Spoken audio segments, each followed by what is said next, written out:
नमस्कार दर्शकों, आप देख रहे हैं कार्यक्रम कानूनी सलाह, एक ऐसा कार्यक्रम जिसमें हम आपके लिए लेकर आते हैं कानून से जुड़े विषयों पर विशेषज्ञों से सही और सटीक जानकारी। और आज के इस अंक में हम बातचीत करेंगे गुड्स एंड सर्विसेज टैक्स के बारे में, जो भारत की कर प्रणाली का एक महत्वपूर्ण हिस्सा है। और इस विषय पर जानकारी देने के लिए आज हमारे साथ स्टूडियो में मौजूद है एडवोकेट मोहित शर्मा जी। बहुत बहुत स्वागत है आपका सर। धन्यवाद जी। धन्यवाद जी। तो आज हम जीएसटी के बारे में बातचीत करेंगे, गुड्स एंड सर्विसेज टैक्स, जिसके बारे में हम 2017 से सुनते आए हैं।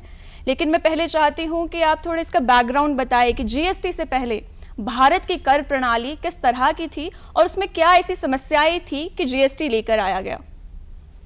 इससे पहले कि मैं कुछ जीएसटी के बारे में बोलूं या जो आपने मुझे क्वेश्चन किया हुआ है उसका आंसर दूं, इससे पहले जो भी जीएसटी से पहले जो भी टैक्सेस होते थे वो भी कॉम्प्लिकेटेड नहीं थे, ना ये कॉम्प्लिकेटेड है। हाँ, प्रॉब्लम ये थी कि वो थोड़े से ज़्यादा थे, जैसे कि लग्जरी टैक्स लगता था, वैट लगता था, एक्साइज लगता था, सेंट्रल एक्साइज टैक्स लेता था पहले। उसके बाद जो अलग अलग स्टेट हैं वो अपने अपने टैक्स लेती थी, जैसे कोई लग्जरी टैक्स ले रहा है, कोई वैट ले रहा है। लेकिन प्रॉब्लम कहाँ आ रही थी? प्रॉब्लम यहाँ आ रही थी कि जैसे फॉर एग्जांपल कि हिमाचल में वैट अगर 5% है किसी आइटम के ऊपर, जैसे फॉर एग्जांपल सीमेंट के ऊपर का एग्जांपल दे रहा हूँ मैं, अगर सीमेंट के ऊपर 12% हिमाचल में लग रहा है तो यही रेट आंध्रा में 14% है जी। जो रेट का जो वेरिएशन था इसमें ऐसा था कि जो बाहर की जो कंपनियां, बड़े बड़े कॉर्पोरेट हाउसेज हैं, मल्टीनेशनल कंपनियां हैं, वो इंडिया की गवर्नमेंट को सजेशन दे रही थी कि आप इस तरह का कुछ बनाएं कि एक ही जगह का टैक्स हो, बाकी जो सारे टैक्स हैं ये कंबाइंड होके कुछ एक बन जाए जी। इसके लिए जीएसटी को इंट्रोड्यूस किया गया जी। अगर हम इसके लिए ब्रीफली जाएं तो ये जो है, जब अटल जी प्राइम मिनिस्टर थे तो उन्होंने इसको प्रपोज किया था, उन्होंने एक कमेटी बनाई थी कि इसमें हम इस तरह से करेंगे कि सारा का सारा जो टैक्स स्ट्रक्चर जो है हमारा एक हो जाए, ताकि लोगों को, बिजनेसमैनों को और जो कंपनीज हैं फॉरेन की, यहाँ की या किसी भी स्टेट की दिक्कत ना आए। तो फिर बाद में जब मोदी जी आए उन्होंने इसको इंट्रोड्यूस कराया ताकि जो सारे टैक्सेस थे कंबाइंड होकर एक जीएसटी बना। बहुत खूब। तो ये है जीएसटी का जी। साधारण शब्दों में अगर बात की जाए मोहित जी कि जीएसटी क्या होता है और इसके अंतर्गत जो स्लैब्स आते हैं, थोड़ा उसके बारे में हमारे दर्शकों को बताएं। तो अगर आप देखो जीएसटी, अगर आप खुद ही देखोगे गुड्स एंड सर्विस टैक्स, इसमें दो चीज़ें डिफाइन की गई है। अगर मैं सिंपल लेमैन की भाषा में आपको बताऊं तो गुड्स का मतलब है कि गुड्स होती है या तो आप मैन्युफैक्चरिंग करके बना रहे हो या गुड्स आप ट्रेड कर रहे हो। किसी भी तरह की जो गुड्स है जिसमें आप ट्रेडिंग कर रहे हो, मतलब बेच रहे हो, खरीद रहे हो, उसको आप गुड्स की भाषा में लाते हैं। जो दिखती है वो है गुड्स। और दूसरी बात आ गई इसमें गुड्स एंड सर्विस वो चीज़ है जो मैं सर्विस दे रहा हूँ, जैसे मैं एज एडवोकेट हूँ तो मैं अपने क्लाइंट को सर्विस दे रहा हूँ, वो दिखती नहीं है। वैसे डॉक्टर दे रहा है, प्रिस्क्राइब कर रहा है, मेडिसिन दे रहा है लिख के, या कोई और फ्रीलांसिंग हो गया, कोच हो गए, ये सारी चीज़ें सर्विस दे रही है, दिखती नहीं है, लेकिन ये सर्विस ले रहे हैं या ये सर्विस दे रहे हैं। तो वो सारी ये जो दो चीज़ें हैं गुड्स एंड सर्विस, ये इस पे जीएसटी पे आ रही है। अगर मैं आपको मतलब एक लेमैन को बताऊं तो हर चीज़ के ऊपर देखो, गवर्नमेंट ऐसे तो चलेगी नहीं। किसी भी गवर्नमेंट को चलाने के लिए रेवेन्यू चाहिए। रेवेन्यू कहाँ से आएगा? जो उसके लोग हैं उनके ऊपर हम टैक्स लगाएंगे। जैसे फॉर एग्जांपल ये जो जीएसटी है ये इनडायरेक्ट टैक्स है, ये सभी के ऊपर लगता है, चाहे आप जो भी कंज्यूम कर रहा है, चाहे माल ले रहा है, बेच रहा है, सबके ऊपर है। लेकिन दूसरी तरफ आप देखें तो इनकम टैक्स कुछ लोगों के ऊपर ही लगता है जिनकी इनकम जो आती है उसके ऊपर लग रहा है। तो ये जीएसटी की कुल मिला के जो ये डेफिनेशन है ये मैंने आपको बता दी है जी। इसके अंतर्गत जो स्लैब्स की हम बात करते हैं 0%, 18%, उसके बारे में भी अगर आप बता पाएँ हमारे दर्शकों को। हाँ, तो जीएसटी में है, इससे पहले जो होता था, इससे पहले जो वैट होता था, वैट में भी तीन चार तरह का जो है रेट लगता था, और जीएसटी में भी यही लग रहा है।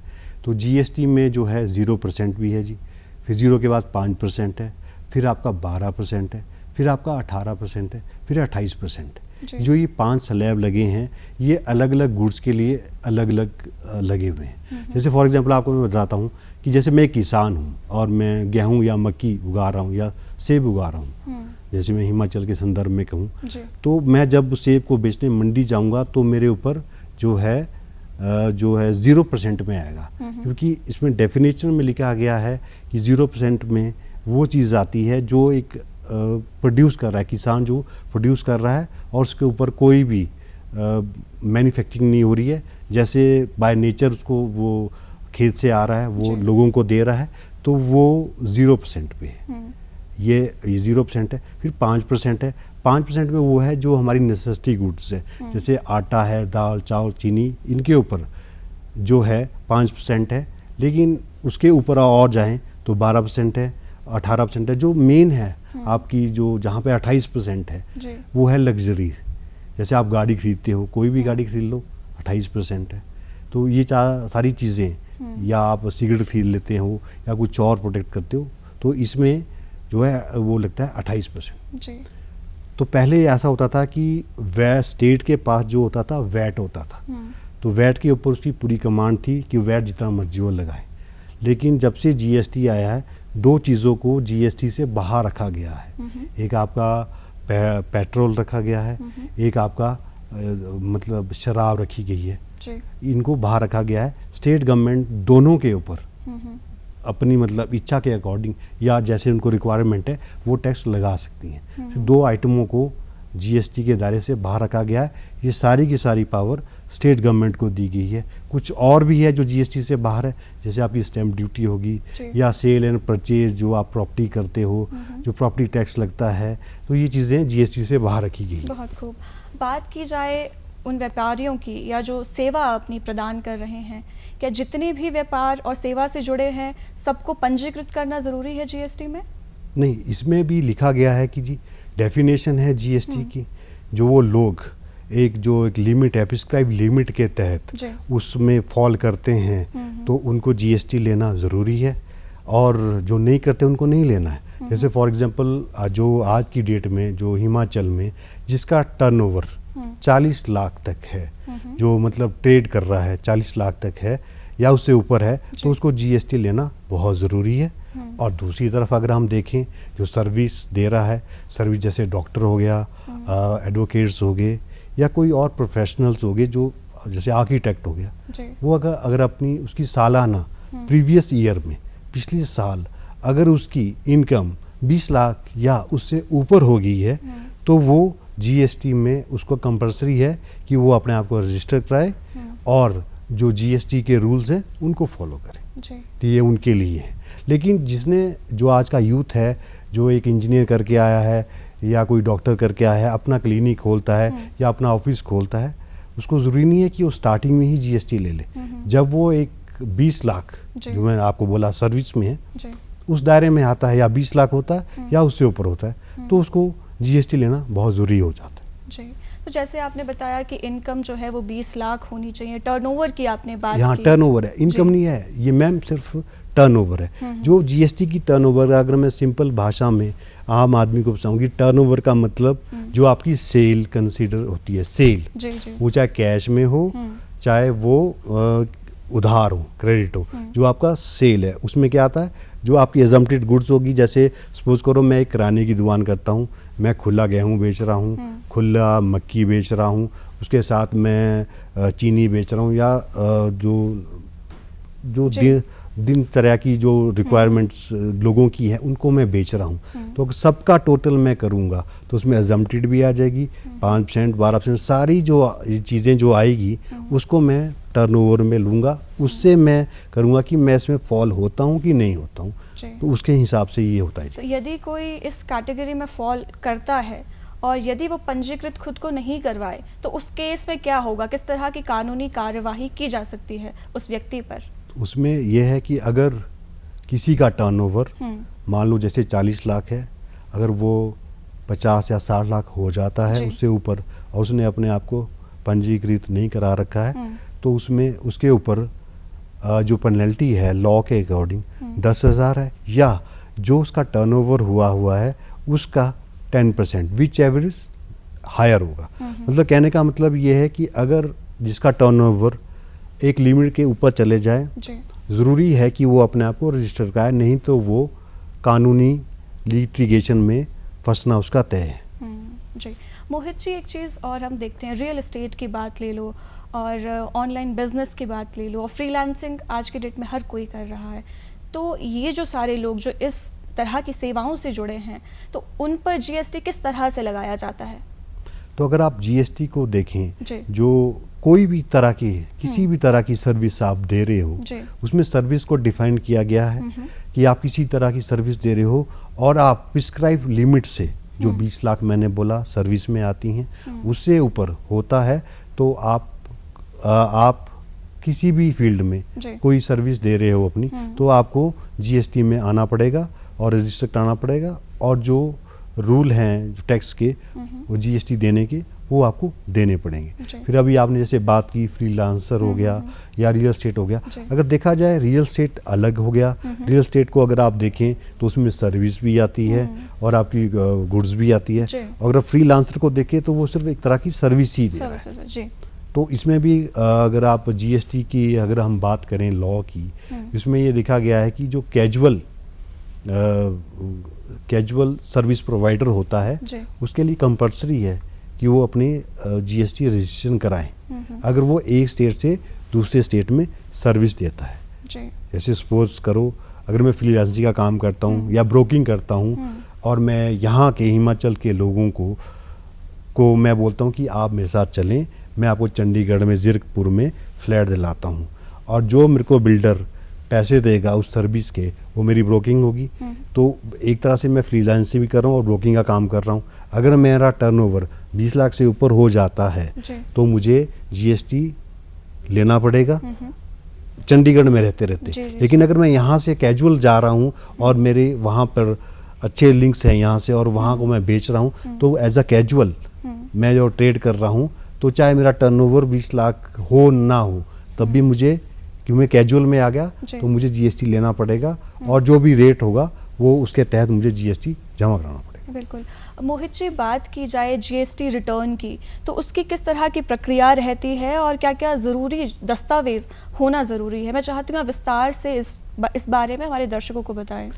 पहले तो ये बताता हूँ कि जो जीएसटी है जब लेना है, जो मैंने आपको बताया कि इतना उसका टर्नओवर होना चाहिए, फिर जो जीएसटी जो लेगा उसके लिए जो फॉर्मेलिटी है, एक तो जी पहले तो उसका पैन कार्ड होना चाहिए, फिर उसका आधार कार्ड होना चाहिए, और जहां वो बिजनेस शुरू कर रहा है या कर रहा है या करना चाहता है, अगर तो उसकी अपनी जगह है तो वो एक कंसेंट लेटर देगा। अगर उसकी अपनी जगह नहीं है तो वो एक रेंट एग्रीमेंट मकान मालिक साथ बनाकर वो ये जो डॉक्यूमेंट्स लगेंगे उसको जीएसटी के पोर्टल में अपलोड करेगा, और जो कंसर्न अथॉरिटी होगी, या आप कंसर्न अथॉरिटी जो होती है स्टेट वाली भी है सेंटर वाली भी है, कोई भी होगी, तो वो उसको पंजीकृत रजिस्ट्रेशन में उसको फॉर्मेलिटीज की पूरी होकर उसको जीएसटी नंबर इशू कर दिया जाएगा। और जीएसटी जो मेन है वो है आपके पैन कार्ड के ऊपर बेस्ड। पैन कार्ड होना बहुत ज़रूरी है। जैसे पैन कार्ड 10 फिगर होती हैं इसमें, और जीएसटी में आपकी 15 होती है। तो ये तो हो गया आपका रजिस्ट्रेशन। फिर दूसरा क्वेश्चन आपने ये पूछा कि जिसने अपने आप को रजिस्टर कराया है उसके बाद जो उसकी रिटर्नें हैं वो कैसी जाएगी और कब कब जाती है, अगर वो नहीं करता फिर क्या होता है। तो जो एक जीएसटी नंबर जब वो लेगा तब से उसकी लायबिलिटी, मतलब उसका दायित्व गवर्नमेंट की तरफ होना, मतलब लायबिलिटी होना शुरू हो जाएगा उस दिन से। तो इसमें जो रिटर्न है वो आपकी मंथली भी है और क्वार्टरली भी है। जो मंथली वो उनका है, एक टर्नओवर अगर किया है उससे ऊपर अगर वो जाता है तो उसको ज़रूरी है कि वो मंथली करें, और अगर उसका टर्नओवर उस लिमिट का नहीं है जहां मंथली की रिक्वायरमेंट है तो वो आपका क्वार्टरली भर सकता है। जी, किसी कारणवश अगर ये प्रक्रिया धीमी हो जाती है और वो व्यक्ति जो है वो सही समय पर नहीं कर पाता है, तो उस केस में क्या रहता है? उस केस में ये होता है कि जैसे मैंने आपको बोला कि हर मंथ उसको अपनी रिटर्न भरनी है जी। अगर वो भरनी है, इसमें जो रिटर्न होती है 2 बार जाती है, और जीएसटी में आज की डेट में सबसे अच्छी चीज़ ये है कि जैसे पहले होता था वैट में होता था, जब आप माल खरीदते थे तो आप उसकी बुक एंट्रियाँ करते थे, बुक एंट्री इसमें भी है, लेकिन वो कई बार मिसमैच हो जाती थी कि जो हम कर रहे हैं डिपार्टमेंट के पास जो उनके पास सॉफ्टवेयर है वो मैच नहीं हो पाती थी। लेकिन इसमें बिल्कुल सिंपल है, अगर मैं बेच रहा हूँ तो मुझे जीएसटी पोर्टल में आपका जीएसटी डालकर B2B जो माल होता है, मतलब B2 मतलब बिजनेस टू बिजनेस जो माल जाता है, तो उसमें आपके पोर्टल में आपको नज़र आ जाएगा कि मैंने इसे ये खरीदा हुआ है। तो जैसे आपने 1 लाख का माल सपोज करो मेरे से खरीदा, फिर जब मैं अपने जब पोर्टल में इसको डालूंगा कि मैंने सेल आपको किया, तो जब आप अपना पोर्टल खोलोगे तो आपको अपनी परचेज दिख जाएगी मेरे नाम से कि मेरे से खरीदा गया है माल। फिर उसके बाद जब उसको आप सेल करोगे, जो उसमें जब जिस बंदे को आप सेल करोगे तो उसका भी पोर्टल में आप उसको दिखाओगे, B2B भेजोगे। मतलब इसमें होता है बिजनेस टू बिजनेस। मतलब इसमें 2 तरह की जो सेल होती है जीएसटी में, एक होता है बिजनेस टू बिजनेस कि एक व्यापारी दूसरे व्यापारी को बेचता है। कहने का मतलब व्यापारी किसको बोलेंगे हम इसमें, जिसके पास जीएसटी ऑलरेडी वो रजिस्टर्ड होगा, वो उसको बोलेंगे हम B2B, बिजनेस टू बिजनेस। और एक वो होता है बिजनेस टू कस्टमर, जो हम कस्टमर को देंगे। जैसे एक छोटा सा बिजनेसमैन है तो वो सिर्फ मेरे से माल खरीदता है, मैं होलसेलर हूँ, वो रिटेलर है, तो ऐसे मेरे पास 100 रिटेलर हैं, उसके पास 1000 क्लाइंट है। जब मैं उसको माल बेचूंगा तो उसका जीएसटी को मैं एंटर करूंगा, लेकिन जब वो माल बेचेगा आगे तो वहाँ पे वो जीएसटी नहीं लेगा कस्टमर का, वो सिर्फ B2C में उसको डालेगा। जैसे फॉर एग्जांपल जैसे आपने देखा होगा कि गांव में एक कोई व्यापारी है जिसके पास सीमेंट के बैग हैं 100 बैग या 200 बैग है, तो अगर मेरे पास 1000 बैग है, मैं होलसेलर हूँ, मेरे से वो 100 बैग ले जाता है, तो उसके जीएसटी में मैं उसका जीएसटी अपने बाहर चढ़ाऊँगा। लेकिन जब वो आगे सेल करेगा किसी को भी या शहरों में गाँव में किसी को भी, तो वो B2C चढ़ाए। बहुत खूब। जीएसटी के तहत ही एक और टर्म हम सुनते हैं ITC, इनपुट टर्म क्रेडिट जो रहता है, इसके बारे में थोड़ा बताएं कि ये टर्म क्या है और इसमें क्या कुछ होता है। इसमें ऐसा होता है जो अगर मैं सिंपल बोलूँ आपको, तो जीएसटी का जो इनपुट का कहने का मतलब इनपुट का ये होता है कि जो टैक्स के ऊपर हम टैक्स लगता था वो नहीं लगता है इसमें। ये सिंपल है जीएसटी कि अगर आपने माल खरीदा हुआ है, जैसे लाख रुपए का माल खरीदा, उसके ऊपर 5% आपने जीएसटी दिया हुआ है, तो जो 5% जीएसटी दिया जिसको 5000 बोलते हैं, वो होगा इनपुट आपके लिए जो आप माल खरीद रहे हैं। जब उसके ऊपर अपना प्रॉफिट जोड़ के उसको आप आगे बेचोगे, जैसे सपोज करो 1 लाख का माल है, 5000 उसके ऊपर आपने टैक्स दे दिया, 1005 का हुआ, तो जो 5000 है इसके ऊपर आपने 5000 और मतलब 5000 का प्रॉफिट हुआ 1,10,000, उसको फिर आपने आगे फर्दर बेचना है 5% में। जो उनका जो गैप आएगा 1,10,000 के ऊपर 5% और लाख के ऊपर 5%, उन दोनों का जो डिफरेंस है वो आपने गवर्नमेंट को जमा कराना है। 5000 आप ऑलरेडी दे चुके हो, 5000 के ऊपर फिर आप दे रहे हो, तो उनका जो गैप है उन दोनों का जो सेल और परचेज में आएगा वो आपने जमा कराना है। तो इसे ही कहा जाता है इनपुट टैक्स क्रेडिट। हाँ, इनपुट टैक्स क्रेडिट का मतलब है कि आपको उसका बेनिफिट मिल जाएगा इनपुट का। लेकिन अगर मैं उसको और सिंपलीफाई करूँ आपको, जो आप गुड्स खरीद रही हैं वो आपके लिए कॉस्ट है। जैसे कॉस्ट सपोज करो वो है लाख रुपए का माल खरीदा, सपोज करो 18% उसके ऊपर जो मैंने जीएसटी दिया, जो 18,000 है वो आपकी कॉस्ट नहीं है, वो आपकी लाइबिलिटी है, क्योंकि ऑलरेडी वो टैक्स है। वो बिल्कुल आपने प्रॉफिट कमाना है लाख के ऊपर, जो 18,000 है उसको आप भूल जाओ। क्योंकि जो आज का नया जो व्यापारी बिजनेस शुरू करता है या नए लड़के बिजनेस शुरू करते हैं, वो उसको कॉस्ट समझ लाते हैं। वो कॉस्ट नहीं है, कॉस्ट सिर्फ आपको लाख रुपए है, जो 18,000 है वो इनपुट है। और जब वो लाख रुपए का माल आप 1,20,000 में विद जीएसटी बेचोगे, तो जो उसके ऊपर 1,20,000 के ऊपर 18% लगाओगे, जो उसका जो वो फिगर लिख के आएगी, और जो ऑलरेडी आप 18,000 दे चुके हो, उन दोनों का जो गैप है वो आपने जमा कराना है। तो ये थोड़ा सा आज के जो नया बिजनेस शुरू करता है उसको ये देखना चाहिए कि टैक्स को कभी भी इंक्लूड ना करें। वो कॉस्ट अलग है, टैक्स अलग है। लेकिन लोग क्या करते हैं उसको कि 1,18,000 का पड़ा, नहीं, आपको लाख का पड़ा। अगर इस कॉन्सेप्ट को वो लेकर चलोगे तो आपको जीएसटी आम बंदे को आसानी से समझ आएगा। मोहित जी, बात की जाए छोटे व्यापारियों की, तो इसमें छोटे व्यापारियों के लिए कॉम्पोजिशन एक स्कीम भी इनके लिए लेकर आई गई है, तो इसके तहत क्या कुछ होता है स्कीम के तहत? जो कॉम्पोजिशन है, पहले तो जो आपका इनपुट का जो आपका क्वेश्चन था वो थोड़ा सा रह गया था। जो इनपुट है, इनपुट उसी को मिलेगा जो 12% में या 18% में या 28% में अपना गुड्स या सर्विस बेचता है। जो सर्विस है वो तो 18% पे सीधा, जो गुड्स बेचता है 12 पे, 18 पे या 28 पे उसको इनपुट मिलता है। लेकिन जो 5% है, जैसे आप रेस्टोरेंट में जाते होंगे, कभी आपने ध्यान दिया होगा, जैसे 100 रुपये का अगर कॉफ़ी का बिल आया तो उन्होंने 5 रुपये आपके GST के जोड़े। तो जो 5% है उनको इनपुट नहीं मिलता।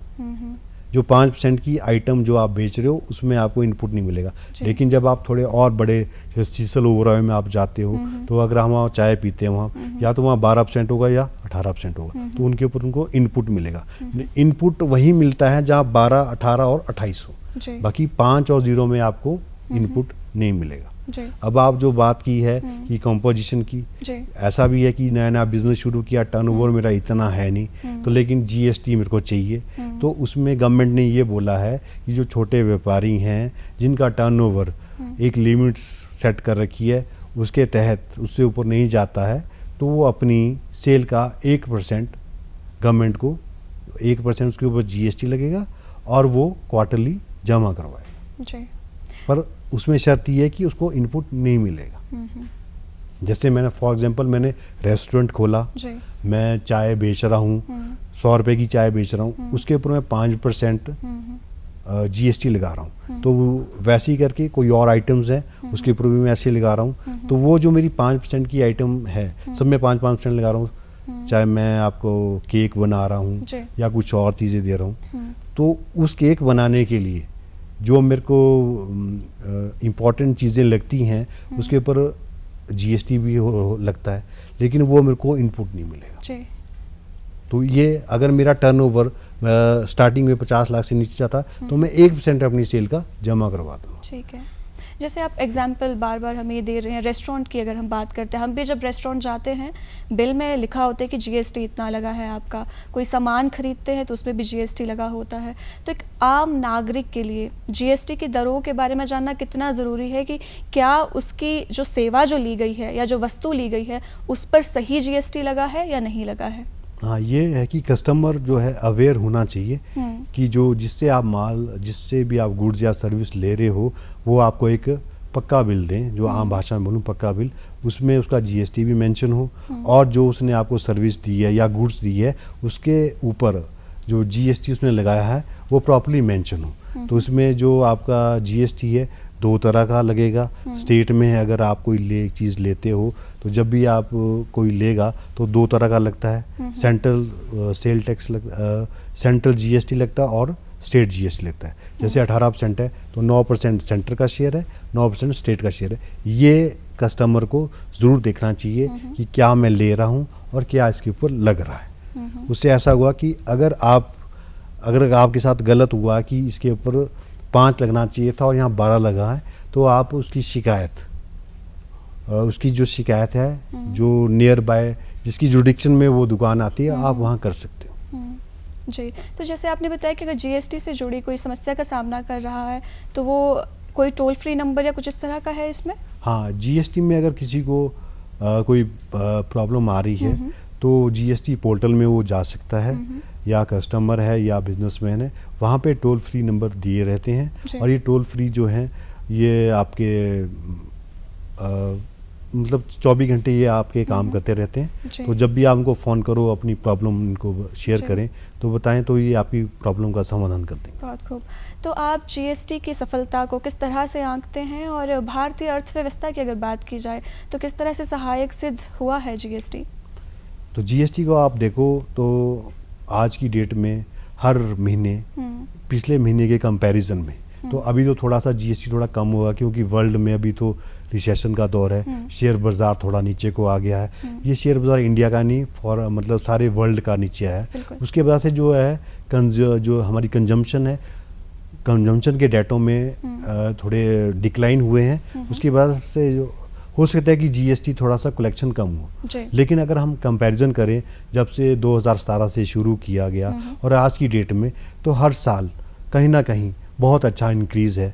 ये रिफ्लेक्ट करता है कि जो हमारी इकोनॉमी में जो कंजम्पशन पावर ज़्यादा है, और कंजम्पशन पावर ज़्यादा का मतलब कि जो एम्प्लॉयमेंट रेट ठीक मिल रहा है, इसकी वजह से वो उनकी कंजम्पशन पावर बढ़ रही है और इससे जीएसटी कलेक्शन भी अच्छा हो रहा है। जी मोहित जी, आप जीएसटी और टैक्सेशन से जुड़े तमाम मसलों पर आप जो है आप काम करते हैं।